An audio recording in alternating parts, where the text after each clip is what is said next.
श्रीराम समर्थ। 3 जुलै। सद्गुरूची कामगिरी। सद्गुरूची कामगिरी कोणती? आरशावर धूळ पडलेली असते, ती बाजूला सारायला सद्गुरू सांगतात. आपले कुठे चुकते ते सद्गुरू सांगतात. सद्गुरू आपल्याला मार्गाला लावतात.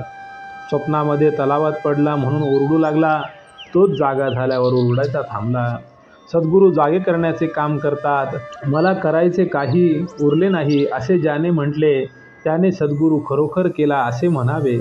एखादा सुखवस्तू गृहस्थ मी स्वस्त आहे असे म्हणतो, पण ते काही खरे नाही. मन जोवर गिरक्या मारते तोपर्यंत तो स्वस्त आहे असे नाही म्हणता येणार. शिष्याच्या भावनाच गुरुला गुरुपद देतात. जो शरण जातो त्याचा कार्यभार सद्गुरू उचलतो. ज्याची दृष्टी रामरूप झाली तो खरा गुरु. जे चिरकाल टिकते ते गुरुपद समजावे. खरोखर सद्गुरू म्हणजे मूर्तिमंत नामच होय. गुरुने सांगितलेले अक्षरशः पाळणे हेच खरे साधन. संत कुणालाही देहाचे कायमचे लाभले नाहीत.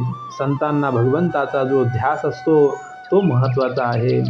पुष्कळांना संतांची गाठ पडते, परंतु सत्संगतीचे महत्त्व न कळल्यामुळे बहुतेकांना त्यापासून जो व्हायला पाहिजे तो फायदा होत नाही. आपली जी कर्तव्ये ठरली आहेत ती आपण बरोबर करावीत.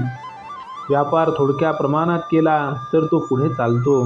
त्याप्रमाणे कर्तव्य करीत गेल्याने फलाची आशा आपोआप सुटेल. आपले कर्तव्य कोणते ते सद्गुरू आपल्याला दाखवून देतात. रथ आहे खरा, पण जर त्याला सारथी म्हणजे चालवणारा नसेल तर रथ कुठेतरीच जाईल. केवळ माझी गाडी आहे म्हणून ती मालकाला चालविता येणार नाही. सारथी बैलगाडीसुद्धा चालविता येणार नाही. आपला देह मनुष्य आपल्या मनाने चालवितो आणि खड्ड्यामध्ये पडतो. सद्गुरू ही गाडीवानाची काम करतात आणि आपल्या देहरूपी गाडीला योग्य रस्त्यावरून नेतात. आपण नेहमी भगवंताच्या अनुसंधानात मग्न असावे आणि गाडीवानावर विश्वास ठेवून निर्धास्त असावे. मग कसलाच धोका उरणार नाही. आपल्या नशिबात जेवढे मिळायचे असेल तेवढेच आपल्याला मिळणार. अशी वृत्ती बनवून आपले हवेपण कमी होईल. मनाची ही वृत्ती झाली की जे घडेल ते भगवंताच्या इच्छेनेच घडेल असे आपल्याला वाटू लागेल. असे वाटू लागले की समाधान चालत घरी येईल. पण हे सगळे होण्यासाठी आपल्या अंतःकरणाची शुद्धता हा पाया आहे.